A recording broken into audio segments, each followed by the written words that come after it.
Hello, everyone, and welcome back to another episode of The Pursuit of Ownership. It is Payton here, and I have a short little intro for you guys. Today, it is me, Steven, and George, and we're talking about just a lot of different things revolving around team. So, how to build a team, how to encourage your team, all those different things that go to building that team up in your office. Me personally, I feel like this is one of George's strengths. He really likes putting people in the right place, dealing with different issues that arise when you're building a team. And so I really thought it'd be good to have him on and just kind of have him tell us, how does he go about doing these different things? I feel like lots of times when you pull dentists, the hardest thing they'll say about owning a dental practice is managing your team. So I thought it'd be great to have him on. He's a wealth of knowledge and he enjoys doing this stuff. So great to have George on TPO. One more thing that I need to address before we get started. So we actually did record this episode, me, Steven, and George, potentially some of the best chemistry we've ever seen on the show. We did record this episode. It was me, Steven, and George, and we had some great chemistry going on. We were all bouncing ideas back and forth. It was really great. Unfortunately, Squadcast decided to interfere with that chemistry, and it didn't really save my end of the recording very well. Steven and George, both their audio saved fine, but for some reason mine kind of got broken up into pieces. Some of it didn't save at all. So if you're listening to the episode and you feel like, that transition was kind of weird, like something was a little funky, that's probably why. We were hoping we'd be able to save it to the point of where, you wouldn't be able to tell. But we just want to give you guys a heads up, be fully candid about what happened. There's still a ton of awesome content here. George does a great job of explaining, how he likes to work with his team. So we really felt like we'd be doing you guys a disservice by not airing this out. Heads up, there could be some interesting transitions and conversations. Sorry about that, but just keep that in mind. Just listen to the episode. I'm sure you guys will still enjoy it. Let's go ahead and get into it. All right, everyone. Welcome back to another episode of The Pursuit of Ownership. It is Payton here, and I am here with Steven and also George. So how are you guys doing? Good, Payton. So I got to hear the way you introduce Steven. So, okay. Can I introduce Steven properly? I'm sitting there. And Steven, what is this, December? Is that when I called you for the first time? November 30th. November 30th. See, the date. We got a date. How awesome is that? We got a date. So November 30th, I'm sitting there looking at my phone, and I get this email. And it's asking for somebody to be an intern at Shared Practices. So it's Steven sending me an email. And it was a long email. So the long emails, they typically all have the same format from a listener. I've gotten many of these, hundreds, so I know them well. The first paragraph compliments me and the show for all that it's given the listener, which I always love reading. Those are some of my favorite parts of those emails. And then sometimes they go on for pages with details of that person's life. And then it's usually a request for some type of free help, whether it's like looking through financials, or it's like, here's my 1,000 words on my life, and can you give me your thoughts? Or it's just all kinds of stuff. And I get these emails. I don't know, Steven, what frequency do I get? Maybe daily? I get a couple a week at least. I mean, a few a week. Yeah, and so from how often I have tried to disincentivize this email publicly, I still get it at quite the clip. And so I'm going to talk about Steven's email that I got on November 30th. It started, I can tell you from memory, I don't even know, but it started from memory that he talked about how much the show helped him and all those things. And he talked about, a role model. And then he talked about Tyler Tolbert's journey that he talked about on air of being an intern at Shared Practices. And he was wondering if any of those opportunities still exist. And so Payton, we've told you before, right? I mean, we've told you, Payton, you're the last intern that came through the track that Tyler came through, right? Have we said that to you? Yeah, definitely. So Payton, we thought, was the last one. And then Richard hired Soren like 2 weeks before I got the email from Steven. And Soren was like really helping out Richard. And Richard was talking to me about how beneficial it was to have a dental student who understood our podcast and our philosophy help him. And so then I called Steven, and my plan was to simply reject him. Hey, I was to just say, like, I applied for Richard's position and got turned down. So Steven was about to be 0 for 2 here. And so I call Steven. And so the best part is in the email, they threw his cell phone number right under his name. So for me, it's like, it's much more efficient for me to just call him when I'm there thinking about it, because it was a very nice email. So I didn't feel okay not responding. So I was going to let him down gently. So I thought, phone call, 5 minutes, chat with Steven, get to know him, and let him know that it's not really a thing, but thanks for listening. That was the plan. And so I call Steven, and somehow in the conversation, I offered him a job. He impressed me a lot. And so I offered him Soren's job, which was essentially what Richard called, it's like a, personal assistant / business manager type role. And so Steven, he fills both hats, and he started that role at the beginning of December, and it became a lot more business manager and a lot less. We're hiring, like tomorrow we have an interview with a personal assistant to replace those parts of his job so he can be all business management. And at the same time, I was so impressed with his acumen. Steven has an MBA from his undergrad. He's somebody that picked up on things very quickly. He understands all the shared practices principles. He was essentially doing all of my paperwork for me within a month. Within a month, all signed contracts, everything, all associate things, everything went through my email, and everyone in my employees all knew Steven. So he became very well known from shared practices people very quickly. And then we started needing help with due diligence and some pre-owner stuff. And so here we are with Steven on the pursuit of ownership. Anyway, so Steven's role right now is he does a lot of like higher end stuff. And I think Steven's got a really cool perspective because he sees me operate behind the scenes. And the thing I told Steven, and the thing that, Payton, like, if you remember with Tyler, he was always saying, he never felt like he had enough credibility to record on air. And that was something he went through a lot. And we had to help him through that. And when you first started, one of the things that we talked to Tyler about was helping you through that same thing and talking to you about how the fact that you've listened to every second of this podcast kind of makes you somewhat of an authority here to really talk about it. And so, Steven, the thing I talked to him about before this position was just talk about your experience and just be honest and trust that we're putting in this position because we want Steven's voice on air, not Steven's knowledge of George on air. And we wanted to talk about his experience of what he learned from me, all of you guys, what you learned from all of us internally. We want that to be communicated externally. But it's more because you guys will see as time goes on, as you hear the way you've found with Payton and Tyler, when we bring someone on the pursuit of ownership, it's not because we don't know them or we're throwing some dental student intern type position on the show to record for us. We're empowering someone that we think is very intelligent. And we did it with Payton, we did it with Tyler, and Steven's up next. So it's not the last person to be on the pursuit of ownership is my guess, but the next co-host of the pursuit of ownership, Steven Beard. Welcome to the show, man. Glad to be here. I think it took me 2.5 years to really dial into becoming who I am on air. Like if you listen to season 2, if you listen to season 3, and if you listen to season 4 and the beginning of Practice Underwater, I wasn't really being authentic. And then once we did Practice Underwater, it changed everything. And it was like the show that we don't prepare for. We get some random guests that are anonymous and we just kind of have fun. And it like kind of changed all the rules of podcasting where we could just be ourselves. And then I started making fun of guests on air and I started making more jokes on air. I started being more of who I am on air. And I started getting feedback from listeners. And Payton, actually, I remember you sent me a message one time saying like seeing your personality on Practice Underwater, just before you even part of our company. You sent me a message saying seeing your personality on Practice Underwater has been really cool. And I'd gotten a few messages like that gave me a lot of confidence to keep going with it. And I've tried to make that transition faster for every person after me because 2.5 years is not the type of latent period we would like a co-host to experience to get comfortable on our airwaves. I'm hoping mine does not last that long. Yeah, Richard, I would say he did a terrible job onboarding, if I'm being honest now. Now looking back on it, like, come on, man, give me some coaching here. Like, it just threw a third-year dental student on air, just like, go. You'll figure it out. Like, okay, I guess I'll figure it out 2.5 years later. Payton asked me if I prepared for this interview. Of course not. So what do you guys have for me? What are we going to discuss today to really help out our pre-owners here? Concept of building a team, empowering a team, delegating. So I feel like that was something that we could definitely dive into today. I want to ask Steven about this. My initial assessment, when someone listens to me on the Shared Practices podcast, I sound extremely analytical. Because that's the purpose of the show, is to be objective and analytical and assess, ownership systems and strategies and all those things. And people they think that the success I've had professionally is due to that mindset. And it is in part.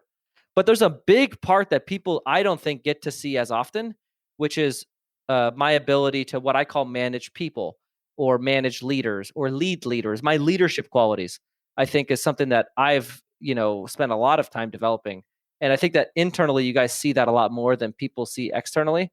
So can you guys each talk about, if we're going to talk about my leadership, I'd like you guys to both talk about your experience of my leadership, so that people in the audience can sort of get an idea of what it's like behind the scenes. Because I think that's not communicated very often. Payton, you can take it first. Are you sure? Oh, right or wrong answer. And yeah, with like you said, practice underwater, it's kind of tough to, you're not in a practice, you're not meeting the people. Really, the only thing you can go off of is that analytical, numbers-based coaching.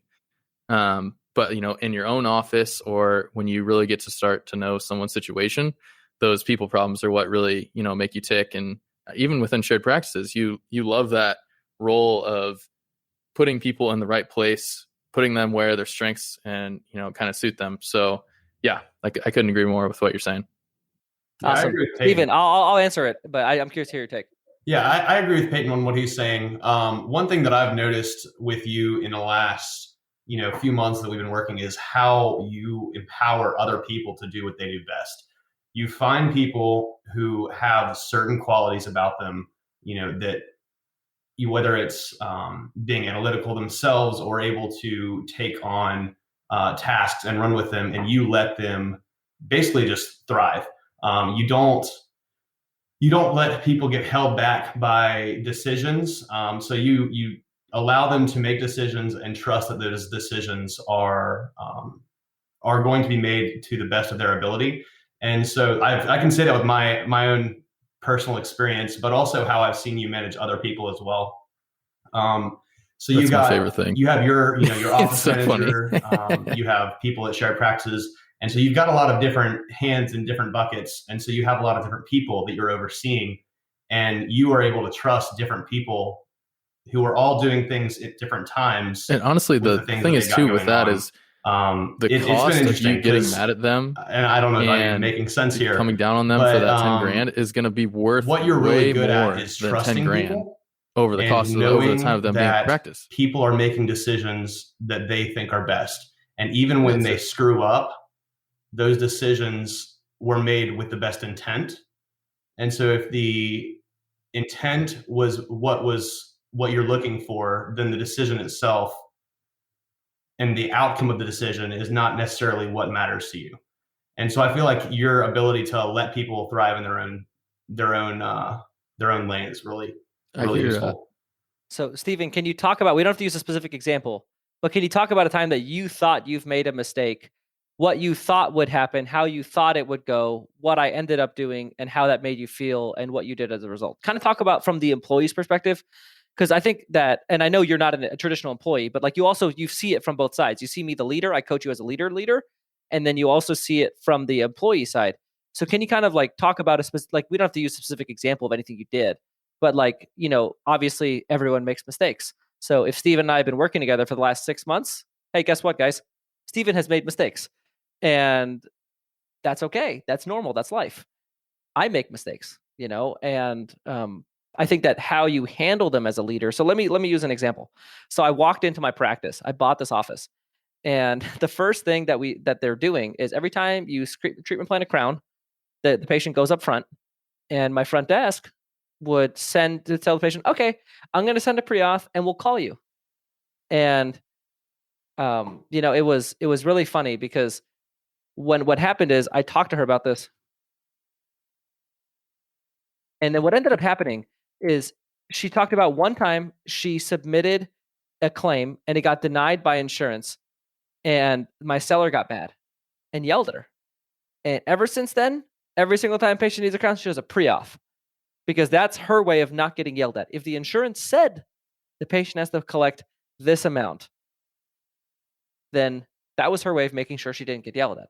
So for the next 15 years, maybe 20 years, whenever that situation happened, every single time my seller diagnosed a crown, their case acceptance as a percentage was lower. Their efficiency on scheduling the appointment was lower because of their leadership for 15 years, right? So now let's talk about what happened. Was one time my front desk made a mistake that was not her fault. My seller flipped out, blamed her on it, made her feel bad about it, and then changed her behavior forever. The proper way of handling that was for the front desk to tell her, hey, this claim got denied by insurance. And my seller to say, why was it denied? Where is the hole in our process, not in our person? And we look at the process for the hole. And then if we fix the hole in the process, like I think every mistake that happens is either it's either a failure to follow protocol or a failure to have proper protocols. Those are mistakes. So in this case, it was we didn't have proper protocol. So the employee did nothing wrong, yet my seller, made them feel very badly about themselves and therefore changed the behavior for the next 15 years in their practice. And so with Steven, he makes a mistake. I mean, I'm very, like he said, I trust him. Like I put this guy in things that he's never done before. Obviously, he's going to make a mistake. But the thing I always tell him is, and I tell every employee this, I say, I'd rather you make a mistake by going too far and telling me about it later and me not getting mad than you calling me every time you need any little thing because you're afraid of me getting upset. And I tell my office manager all the time, don't call me. Like, just don't. Handle it. Figure out a way. Handle it. Don't call me. That's the rule. Do not call me. Yeah. Like, and she loves it, right? Because then she doesn't have to wait for an answer. She just does what she thinks is best. And then I say, anytime you're unsure and you would have called me, you write it down on your piece of paper. And then our once a month meeting, you ask me about it. You say, hey, this happened. I approved it, but I wasn't totally sure. And I'm like, okay, next time. And then we have a next time I always have next time conversations instead of last time conversations. And so it's always next time. This is how I'd like it done, but no sweat about how it was done last time. And I always do a no sweat. Like, don't sweat it. Don't worry about it. It happens. It's life. I had my office manager lost 10 grand on a patient financing snafu.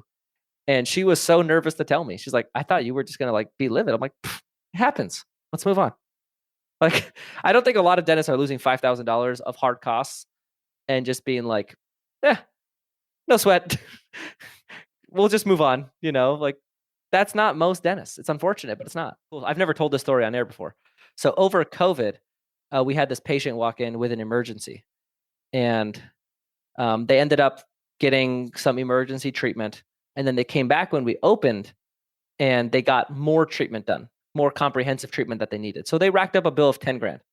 But over COVID, the only people we had in my office were an associate seeing the emergency and an assistant. And so we have this in-house financing program in my practice. So right now in my practice, like as this is being recorded, I get a report at the end of every month of how much I have billed out to patients. And we have financed out $117,000 of treatment. And we added like 40,000 last month. We did a huge financing month last month in my practice. So we're big on in-house financing. This is a big part of our practice. And so I've been big on this philosophy for a very long time. And we started it like a few months after I bought. And so we are maybe 6 months into this experiment. My whole staff is like barely becoming comfortable with this idea of financing treatment to people with no credit check, no finance check, just like if you have a pulse, you're approved type financing. And so then we got burned by this patient. I paid an associate. We did 10 grand of treatment. My hard costs are minimum 5 grand. And the patient paid maybe $700. And we've never seen the patient again. It was a clear flaw in our policy. And I recognized that right away. And I was like, okay, finally, we have like a major default. Let's figure out. I've been waiting for this for 6 months. I've been waiting for a major default to make me sorry that I did the payment plan thing. And I said, cool, finally. I finally have the default I've been waiting for. I've been waiting for the default for 6 months. And then I saw how it happened. I looked back at the process. It happened over COVID, didn't have the front desk there. It didn't follow our process. So we talked to our whole staff about our process. We reaffirmed the process, we simplified the process, and we put a cap on it. All due to that $10,000 failure. Since then, I have yet to lose a major case. And that was over a year ago.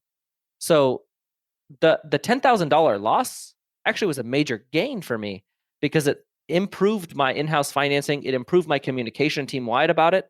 And it made the system better long-term. More patients are getting in-house financing. We actually doubled down on the strategy after losing $10,000 because it showed us that like for me to lose money in this deal, it had to be that bad. Like I had to like think about how big of a slip up that was. Like I financed way too much, didn't even approve. Like there's so many things that we went against our protocols. And so it just helped us reaffirm our protocols, add some extra ones, and then recommunicate them to my whole team and use this as an example of, I'm not going to get mad, but this is what happens. Let's just not do that again. And my whole team was like, oh, wow. Like that guy just lost a lot of money and is not caring, and they all knew how much I lost on that deal. They all like literally that patient's name, you say in the office, we're all like talking about it. And we're like, oh yeah, he got burned on that one, and it's like, they're like happy that they don't have to be burned on it. And that's what my team cares about is like, I didn't take it out anyone's bonus. I didn't do anything. I just like, sucks to suck. That happened. All right, let's move on and let's keep going. So I've had major 5-figure beats, like I've lost 5 figures multiple times on stupid stuff. Like it doesn't bother me. And I think that's one of the reasons why I've been able to keep going and keep taking risks is because I've been able to stomach the bad losses. And it's not that the money doesn't matter. It's that you think that the people matter more than the money itself. Yeah, of course. It's the money matters. I mean, I'm owning a business. I lost $5,000 of hard cost, $10,000 of revenue. Like I'm not happy, but it doesn't matter. It's done. It happened. So we just have to move forward. It's gone.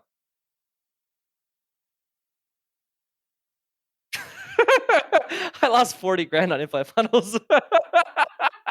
$40,000 invested, not a single patient or a single dollar of revenue in return. I actually think I got a $1,700 partial out of that from like from a flaky patient. But that's about all I got off of that one. Yeah. Yeah.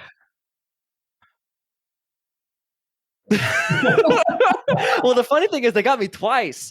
So the first time there was like a popular company on Facebook. I don't want to use their name because I'm obviously not happy with them. And I threatened to use their name to get out of my contract. So like it was, anyway, that company I used first, didn't like them. Then this like 17-year-old wannabe Facebook marketer emails me on Facebook. And at this point, I'm 25 grand into this experiment. I haven't gotten anywhere. And I'm like, okay, another 15 grand to try it out. Like, yeah, I can't say no. Maybe this guy's different. And he was not different. So if anyone tells me they're killing it, and Matt was killing it in this model for a period. And I told him, I said, it's not going to last. And I said, I got $40,000 thinking it's not going to last. And I don't know, I haven't followed up with him. I think he was doing it pretty decent for a while there, but then the patients are flaky, man. It's not an effective marketing solution. So I somehow went for it again. And now 2 for 2, there's a lot more resistance for all the Facebook marketers that keep reaching out to me to try a third time. So maybe I'll give them a $10,000 limit, but I don't think I'm going to be experimenting this for the next couple weeks at least.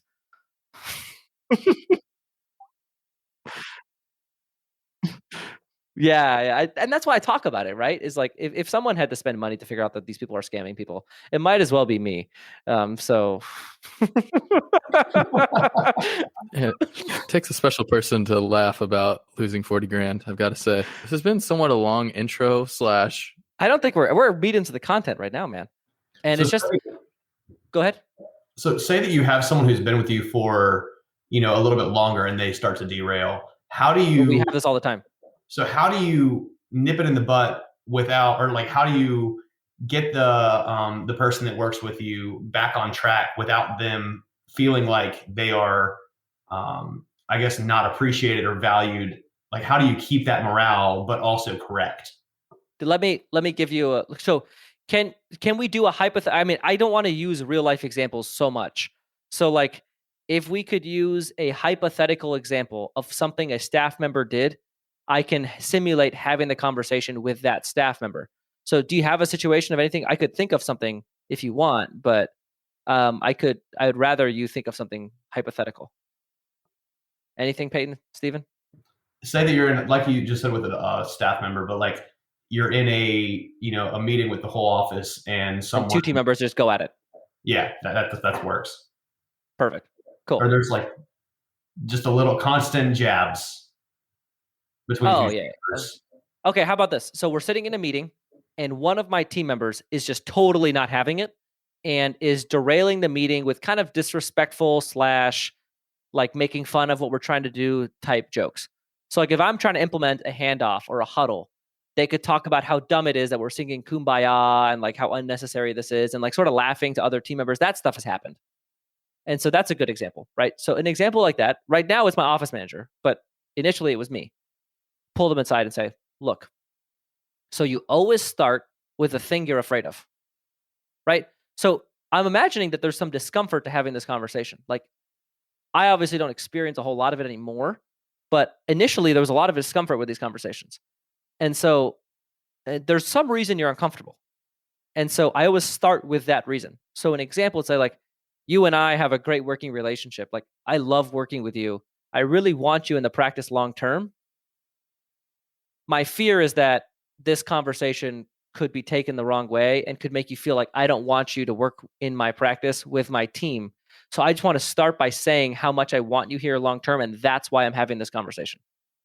See how I set the tone for the entire conversation to be, this is a constructive conversation built around our mutual desire to keep you employed at my practice long term. I always start with that type of sentiment.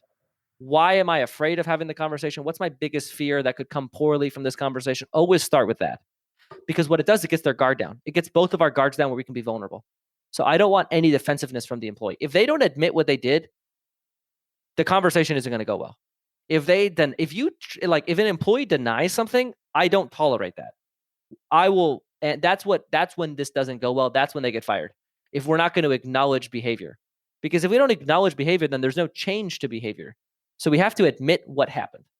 So then I'd say, okay, now that we've set these ground rules, I need to tell you what bothered me. So earlier in the meeting, when we were talking about these key things, so the reason I'm doing huddles and handoffs, and I explain why I'm doing huddles and handoffs, get them totally bought into the reason behind huddles and handoffs.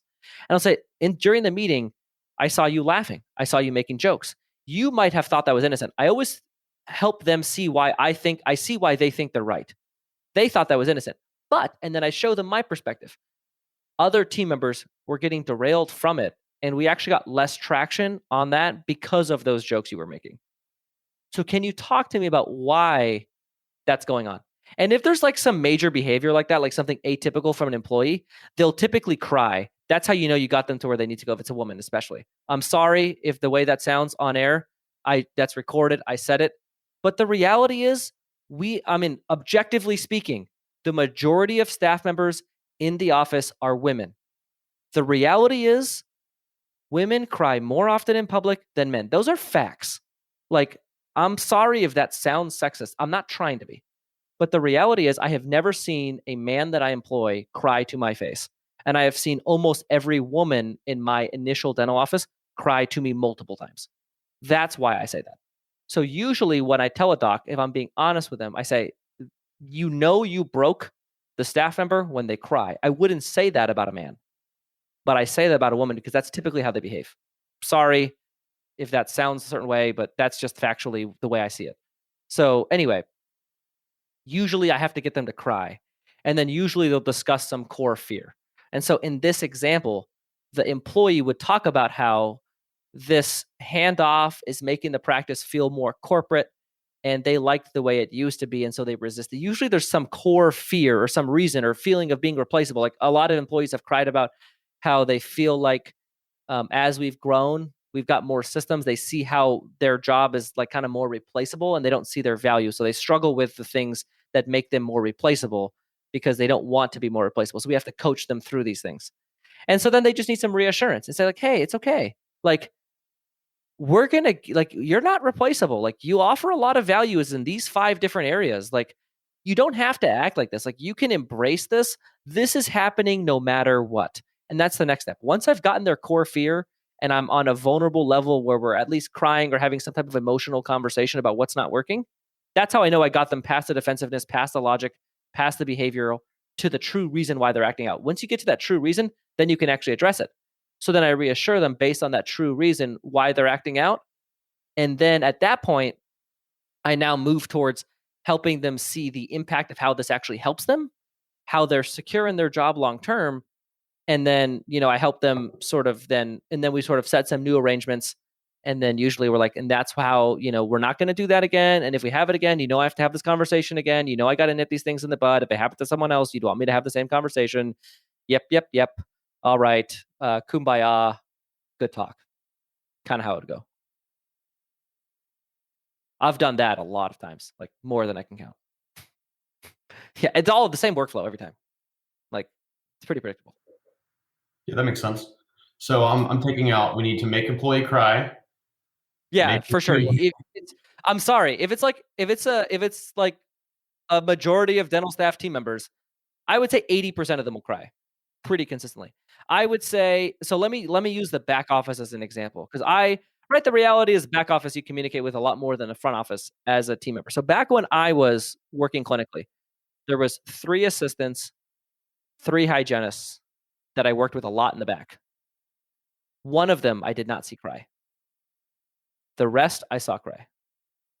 Pretty much my entire team that I really like worked with every day, I've seen all of them except for one assistant cry. She was stone. You could not break her. But everyone else, like if you got vulnerable, they cried every time, and I cry in front of my team. So when I told them that I got divorced, I cried, and like that was the one time that I cried in front of my team. And that just connects people. Like you just get closer when you like have that moment with somebody where you really get vulnerable and honest. And for me, I think most dental practice owners miss, I think how does I think it goes most of the time is I think most of the time it goes, that was bad behavior. No, it was not. Yes, it was. That was bad behavior. I can't tolerate it. I'm going to write you up.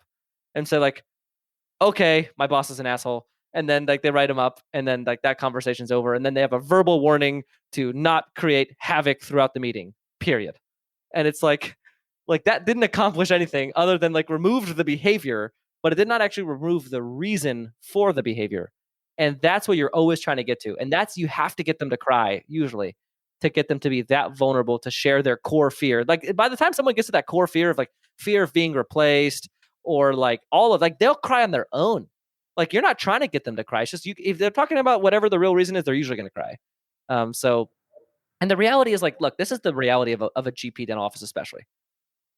It's the same thing over and over. Think about the procedures we do, right? Crowns, fillings, night guards, Invisalign, implants, some basic endo and cleanings and some SRP. Like that's like 95, 98% of our revenue is all of those services. You would think about like the same people coming to the same office to do the same procedures. You think it would get boring owning a dental practice with a team. Reality is it does not.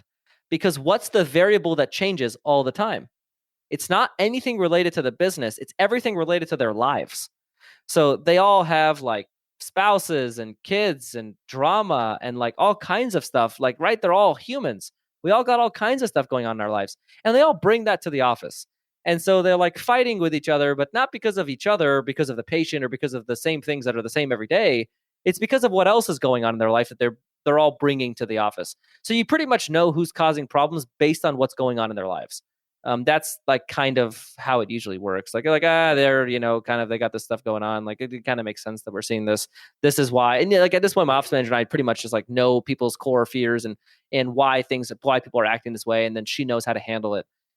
So it just like that. But that's the thing I coach on with my office manager is getting vulnerable, getting the true fear and talking about starting with what you're afraid of, all of the things, showing that deep connection, bringing the guard down, no defensiveness. Kind of those core principles is what we really like to instill in these conversations. And so the crying isn't necessarily because the person feels that you're a jerk. It's because no, never. Yeah. So it's because you're getting vulnerable and because you were able to be I didn't realize that's how it could have sounded. Yeah. Because if I'm like berating somebody and they cry, like that's pretty bad. No. They never cry based on anything I say. I'm usually very asking them questions. So like, let's just like see how this would go, right? So the assistant would say in this situation, or the hygienist or whoever was objecting to the handoffs would say like, well, I think they're dumb. Well, why do you think they're dumb? They're just too structured. Do you feel like the practice is becoming too structured? Well, yeah. Why does that bother you? Boom. You see how the why does that bother you? Like that's where you get the tears because I just asked them why it bothers them. I didn't say anything mean. I'm just trying to figure out what the issue is. And the why does it bother you? If they answer that question honestly, if you've done a good job of building trust, which I have, right? I have years of trust with these employees. So like, it's easy. They'll go straight there with me. But initially they didn't go straight there. They didn't trust their boss. Like they don't cry in front of their last dentist. Like, this isn't like a thing. So like, it might take a few times of like, they got to see that it's okay to go there with you. But if they can get there and they can build trust with your management team, and they can essentially just tell you the true reason why they're bothered by something, it's a lot faster and more effective way to resolve conflict. Well, if you get to the key, the core portion of what's actually causing them to act out in one way or another, it could save you from having their actions come up again in another form. So Yeah. in how you mentioned earlier, if you just, nip a certain, action in the butt, sure, it may, and if you're a jerk about it, sure, it may make them stop for a minute, on that one thing. But, 2 weeks later, they could have something completely different that comes up that they start doing. And it may be because of the root of the issue and not because of, and it's completely because of the root and not just because they're acting out. Yeah. There's always a root cause to this behavior. It's almost never just like they didn't like the handoff, so they just acted that way. Like that's kind of odd for an employee to just like clearly object to what we've been stating is sort of a focus of the practice. And so I think that's like that. This is like if you're a good boss problems, right? Like if you're like not a good boss, you're gonna have a lot more of this stuff. Like they're gonna be unhappy about their pay. They're gonna be happy about like maybe you made them clock out when they had an opening. Like a lot of bosses create a lot of problems that they don't necessarily have to have. So I think that I only try to handle the personnel issues that are necessary. I don't try to create more for myself. That would make it much more annoying. So I definitely don't want that. Because that's like honestly the worst part of I don't know the exact number of people, but I think it's over 50, less than 60 if I had to guess. So like that's a lot of people that could potentially have an issue at any given moment. And it's my job to make sure that they don't have an issue, right? And it's not my job, but it makes my life easier. It makes my business grow faster. It just makes things smoother when people don't have issues like that. So what we do is we try to prevent them by communicating and always telling them that and always making sure that they feel like and they know that we're an open door policy. And anytime you have a concern, any issue you have, my office manager's office is open. We literally don't have anything for her to do other than to be there for you and handle other things on her own time. But we'll always have time. We always let the employees know we always have time for your concerns first.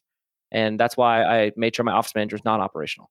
So that's kind of it's core to my function, I think, as an employer to make sure that all of the concerns of everybody in the company have been addressed, and not only addressed but anticipated. And I think that's the big key piece is we're always thinking about their concerns before they have them, so that we're sort of at least trying to anticipate and prepare for to create a happy workplace for our employees. Yeah, definitely. I think it was really cool too, the point you brought up about good boss problems versus bad boss problems. I feel like a lot of the bad boss problems stem from like a scarcity mindset. It's like, I can't afford to have this employee here for an extra hour, so I'm going to send them home, and then they're going to be pissed, and they come back the next day, they're still going to be pissed. It's just like, it's a snowball. And yeah, exactly. I mean, just the scarcity mindset. Scarcity with staff. It's a huge thing in our industry. Don't pay them $1 more, or like all of that stuff. Like, don't bonus them well. Like, there's all those things that go around the communities online and all that stuff. That's just really unhealthy. Yeah, and I feel like it's really easy to say, I just want the lowest staff overhead percentage possible. But until you're there, until you're experiencing those problems like every single day, you're like, okay, like I will gladly take. Well, then I slam staff overhead percentage so much, but like, would you rather have a staff overhead percentage of 20% and like all of these problems all the time? Or would you rather have a larger practice with more infrastructure with a staff overhead percentage of 31%, but like never have this problem? Like, I can tell you from personal experience, I've been on both sides of it, and I really prefer not hearing about my staff all the time. Like, that's kind of nice. That's definitely my preference. Yeah. Be properly staffed. And the funny thing is, like, if the objective is profit, the business is actually more profitable when it's a properly staffed, even a little overstaffed. That's like all the data shows that's the better way to manage your practice. However, we have like this, I'll use the word pandemic in our industry of like these dentists that are, underpaying and underemploying their teams. And then what? If an assistant's out sick, you're going to cancel a whole column that could potentially have like $2,000 to $3,000 of treatment because you don't want to pay an extra person $180, $200 a day to like be there available, so you don't have to cancel that column. Like, the math behind the extra assistant is quite staggering if you actually do the math on that one. For me, it's like if I'm gonna go on my own like personal journey here, I'll deviate a little bit. And this is stuff that I've shown I can do at the single practice, the single location level using my own personality. And the challenge now is, can we do that, on a level where it does not involve my personal involvement? And I think we've had mixed results. So in my practice, the people that worked with me, that experienced it with me, it's not the same. They're pretty clear on that. And they communicate that to me a lot. It's not the same. They just always say it's not the same. It's just different. It's not bad, just different. I get that all the time. So I know it's different without me.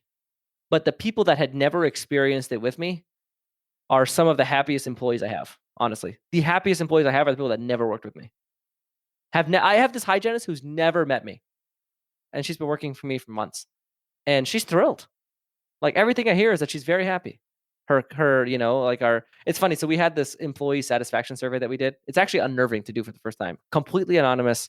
You give your employees a complete survey of how you're doing. And we got all kinds of complaints. But there was a question at the top of the survey. What is the likelihood that you leave this job? Literally all of them selected a 10 out of 10, like never leaving this workplace. Then proceeded to like totally just like give them all of their things they're unhappy about. And I'm like, okay, so I'm happy we put that question there because it gave me what I needed to let me know, okay, like we've got stuff to work on, but we're also like kind of doing an okay job. But see, I feel like it speaks to your leadership because it is letting people feel safe and they know that where they're at, they're valued, but it also allows them the freedom to express their concerns. Yeah, and there was a lot of them. One of them was like, Dr. G needs to come back. And I'm like, okay, that's not happening. So like, we got to have another concern here. Yeah. But it was funny, man. And like, you know, it was also great. There are a lot of valuable feedback. And if you could guess, right, like you guys like, what are we talking about today? Like, I don't know. George definitely didn't plan it. Like, definitely not do it. Like, you could see kind of the weakness in my business just by these guys talking at the beginning of this interview. And it's like, yeah, it's communication.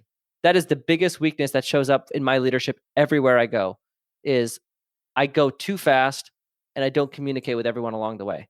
And so we've gotten better about that. We use a lot of Facebook Messenger now, but like still, we're just bad at that. I'm bad at that. Matt's bad at that. That's just in general something we're bad at.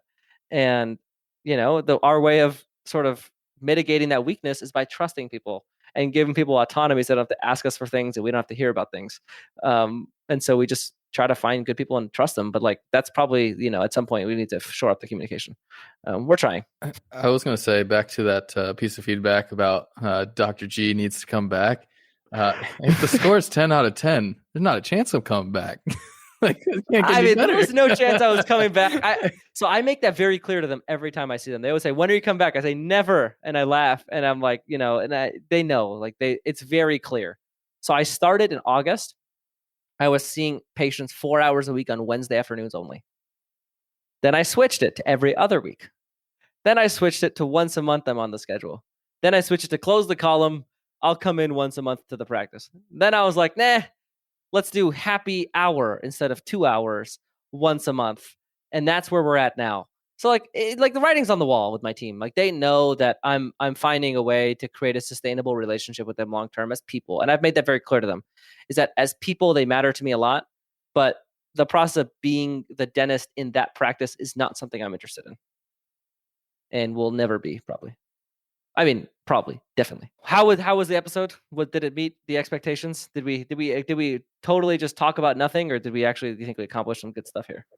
I feel like we got through. Me too. I don't think we could give it a 10. I think it's a 9 at most. Maybe an 8.5.